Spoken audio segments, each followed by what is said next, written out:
Mikel. We've started the season now with 4 wins in the first 5 games. As we come up to the first mid-season international break, how happy are you with those first 5 games? Well, I think we have started the season strong in terms of results as well. When we analyze the team that we already played, it was a big challenge. We played Liverpool 3 times in the last 8 weeks or something. So to come out of that in the situation we are at the moment is really good. But it's just a few games, and now the most difficult thing is to find the consistency every 3 days to keep performing and try keeping the results as good as possible. So we are on that trade at the moment. We're in the middle of what is, on paper, a tough run of away games at the moment. However, at home, we're unbeaten in 10 games dating back to the Chelsea game in December. How crucial is it going to be that we keep up our home form? Yes, I think if we can create the Emirates a furnace for us, I think it's going to be crucial for the future result at the end of the season. Not just with result, but as well the performance and what we can inspire and we can transmit at home and play with that confidence at home that we have to be really resilient and dominate games and impose ourselves in those games. So I think the game on Sunday is a really difficult one. I watched the Sheffield games already, and they merit much more from those games. And the way they play is tricky, so I'm expecting a really difficult game. Thanks, Mikel. Faye from Premier League. Morning, Mikel. Hello. You say that Sheffield United warranted more from their performances, perhaps, but they've still got no wins this season. What have you made of their season so far? Well, the margins in the league of winning, drawing and losing are really small, and the details are crucial. But they have generated big chances every game, and they've been really unlucky, in my opinion, not to get anything out of those games. We have the experience to play against them, both in the Premier League and on the Cup, and we know how difficult it is to play against them. The season they had, the way they have evolved the team since they joined the Premier League has been unbelievable. The work that the manager has done with the coaching staff, with the resources that they have, I think is remarkable. So we need to be really alert, and we have to play at our best again. Yeah, they took 4 points off you last season, but you're a very, very different team and squad this season. So do you feel like it's going to go differently? Well, I hope we can go on Sunday and grab 3 points, because it's going to be really important for us before the international break. The difference is, I think, in both teams, you will notice some changes in the structure, in players. It's a different game, but we know what they try to do and we know how difficult it will be. And they have the necessity for points as well, and that will make the team even more ready for that. And just finally, Bukayo Saka played really well last night. Congratulations, by the way. It's been a really great week for him as well. Is he pushing for a starting place on Sunday, and what does he bring to you? Bukayo is always pushing. He's pushing in every training. He's pushing in every game. He's pushing the way he conducts himself. First of all, I'm delighted for him. I think he completely deserves the chance to represent his country. And he just needs to keep doing what he's doing, and he will keep evolving. Thank you, Mikel. Thank you. Jeremy, Sky. Hi, Mikel. How are you doing? Hello. Only a couple of days left now, Mikel, on the transfer window. Arsenal fans are desperate for information about Houssem Aouar from Lyon. What can you say? How confident are you a deal can be done? Well, I am very confident with what we are trying to do internally. The clarity and support that I'm finding from everybody at the club to try to improve the team as we can, but most importantly as well to get the right balance in the squad for now and the way we want to evolve the squad in the future. So we are all very much aligned. I'm afraid, but I cannot give you any updates or news. Can you give us an update about Lucas Torreira? Are we expecting to see him leave Arsenal in the next few days? I will give you an update with any player the moment that we have an update to give. At the moment, unfortunately, there is nothing concrete for any player. You mentioned William Saliba last night and why he's not been playing. We understand his mother may have died. Is that true?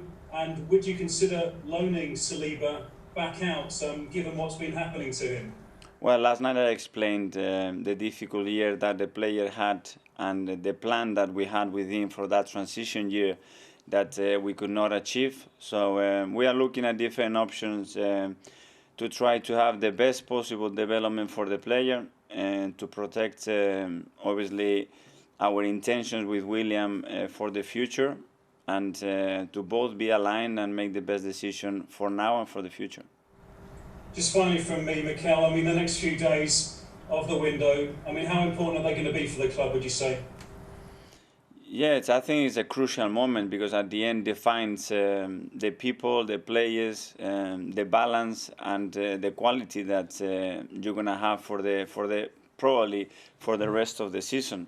So yeah, we need to make some decisions in the next 3 days. I think everything is being delayed so much. It's not only us, but probably every team because of the context that we are at the moment. But we will try to make the best possible decisions, and at the end, whatever we have, we go for it, fully convinced and prepared to have a good season.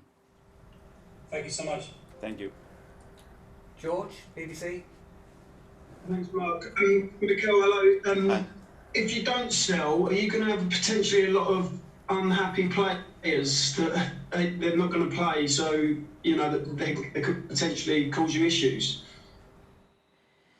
Well, I don't know. And the way we try to manage the squad, communicate to the players, we just try to tell everybody the role that we expect from them. The players have really good communication with myself and the coaching staff and the club as well to put on the table the feelings, how they see themselves, what they are looking in their careers. So we just try to assess everything individual, but as well in a collective way. And a player that he doesn't play is never happy, and I don't want them to be happy. What I want them is just try to earn that place, try to change it. We have a lot of examples since I joined that place that they weren't featuring too much, they weren't playing a lot, and now they are playing regularly. So I don't like the excuse saying it's a lot of competition, I don't get the chances. Take it the other way around, just work hard, be involved, and when you have the chance, instead of talking outside the pitch, just do it on the pitch, which is the best way and most efficient way to talk. What did you make of the job Chris Wilder done last season when they finished ninth, their first season in the Premier League? Incredible. I started to analyze his team 2 years ago and get to understand some of the things that he was doing. And I think him and the coaching staff have done a really, really good job. And not just for the way they play, but because it's a very clear style, but as well for the culture that they created around the club, the spirit that you can sense around the team and how they compete. So I think it's remarkable what they've done. What made you mentioned 2 years ago, what made that happen? What first drew your interest to Sheffield United and the way they play? Because they would have been in the Championship then, wouldn't they? Yeah. But I was told by somebody else that we had to look at them, and I always like to see different trends, different ways of playing, formations, structures, patterns, and I was impressed with some of the things that they were doing, and it's always good to have this information. Thank you very much. Good luck on Sunday. Thank you very much. Ian, TalkSport. Hi Mikel, how are you? Hi Ian, good. Well done last night on your win. Just a quick thought on Manchester City in the quarterfinals. Thank you. Yes, I was enjoying it after a really difficult match and being at Anfield twice, and after 5 minutes we got the draw against City. Yeah, we had some tough opponents from day one, playing Leicester away as well, but you have to go through the competition and play the big teams. This time it's going to be at home. We know the challenge that we'll face again, but we will be prepared. You won the FA Cup last year, you're doing really well in the League Cup this year. The cup form is exceptional. If you could just make that every single week in the Premier League, you really will have turned Arsenal around in double quick time. Yeah, then we will be fighting with Liverpool at City. It's easy to say, and the hardest thing is to get that consistency over 10 months every 3 days, and that's the level. And that's what we have to get as quick as possible, and that's our aim. You do get the feeling though from Arsenal fans that they are they are excited by what you're doing. They believe they've got their club back after previous manager and after Arsene Wenger's reign at the end. So, you know, you're obviously doing something right. Well, I'm glad to hear that they are excited and hopefully they feel proud of how the players and the club are trying to present the team every time we play. It doesn't matter where. Still a long way to go, in my opinion. I think we are in the right path, but it's good that that synergy between players, club and fans is back on track. Every time I get messages and I get the feeling that they are very much on board, they are desperate to come back to the Emirates, and the players as well. They are desperate to have our fans back and feel that support and connection again, because that cohesion is vital for our success, and hopefully we can have them back in our stadium very soon. Just one more on transfers. I know you hate talking about transfers. I know you hate talking about players individually. But on the club at the moment, in terms of COVID and the economy from COVID-19, how much of a drain on Arsenal would it be if Mesut Ozil stays beyond Monday and doesn't play and just sits there for the next 10 months taking £350,000 a week out of the club? Well, Ian, it's not that I hate the transfer window. I think it's completely necessary. It's a big part of our industry, and as well, I think a lot of people love it because these trading players, and I am a fan as well, and you want to see a player in your team, and it's that excitement. I have my kids playing all the time, manager and FIFA. So it's part of our industry, you know, and this period you have to pay attention to it because it's really important. We have to try to manage, first of all, those expectations that have to be realistic for us. And then with the players and the squad that I have, my job is to manage it as good as possible to take the maximum performance out of them, you know, and have a stable team emotionally and in terms of performance as well. And whoever is here, try to get the best out of him and the contribution that this player can make to the team. Brilliant. Good luck this weekend, Rico. Thank you very much. Mark, Press Association. Hi, Mikel. Hi, Mark. Obviously, from the run of questions you've had, there's obviously still plenty of transfer speculation at the moment. But if the club didn't sign anyone between now and the deadline, would you be happy with your squad moving forward? I am very happy because the way we are acting and the way we are approaching and the way we are doing the processes around the market, around the squad, the communication link that we have at the moment between myself, Edu, the boards and the ownership, it's really good and I'm really satisfied. And I know that we are all trying our best to improve the team and try to take the direction to achieve the goals that we want. After, to achieve it or not, sometimes in a deal, a lot of things have happened. You have 3 or 4 parties that have to be involved in, but we are trying our best, and I am really happy the way this link and communication is flowing at the moment. So if no players were to come in, the blame obviously wouldn't lie. It's because we can't do more. You know, we are trying our maximum, maximizing our resources, full support from the ownership as well with what we are trying to achieve. And it's whether we can do it or not. And with what we have, believe me, we will try our best. We will have the players trying to give them the best possible environment, the best possible coaching, and have them believing that we can achieve what we want to do. And it will be with one more player, 2 more players, or 2 players less, we will keep doing the same. You mentioned players that might not be involved that much in the coming weeks, but that you've always got, the door's always been open with you. I think if you look at players like Ainsley and Mo Nene, are they examples to those players that aren't getting in the team that you will recognise if they work hard, there is a chance they'll come back?